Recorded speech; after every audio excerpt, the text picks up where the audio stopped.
ہم انسان جسم اور روح کے مجموعہ ہے. ہمارے جسم کو بھی جسم کی ضروریات ہیں, کچھ چیزیں روح کی ضروریات ہیں. کچھ بیماریاں جسم کو لگتی ہیں, کچھ بیماریاں روح کو لگتی ہے.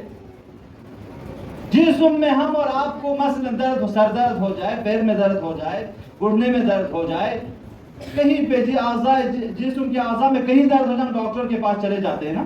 ڈاکٹر سے کہتے ہیں کہ آپ میرے بیماری کا علاج کر دیجئے, تو وہ علاج کر دیتا, ٹھیک ہو جاتا ہے. اسی طرح ہماری اور آپ کی روح کو بھی بیماری لگتی ہے. روح کی بیماری غیبت ہے, تہمت ہے, حسد ہے, بدعنوانیاں ہے, بدسلوکی ہے, ماں باپ کی توہین, بھائی بہنوں کی توہین, بزرگوں کی توہین, یہ سب روحی بیماری ہے.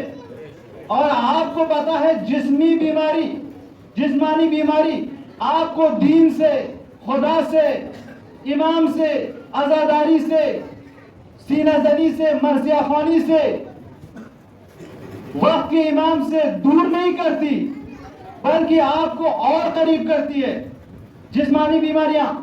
لیکن روحی بیماری وہ بیماری ہے کہ آپ کو قرآن سے, ماں باپ سے, دین سے, قرآن سے, سب سے دور کرتی ہے. خدا اس بیماری سے بچے. قوا انفسکم واہلیکم نارا, بچائیے اپنے آپ کو, اپنے اہل و عیال کو, اپنے محلے کو جہنم کی آگ سے. اس عذاب سے بچیے جو عذاب اگر آ جائے تو وہ اچھے اور برے کی تمیز نہیں کرتی.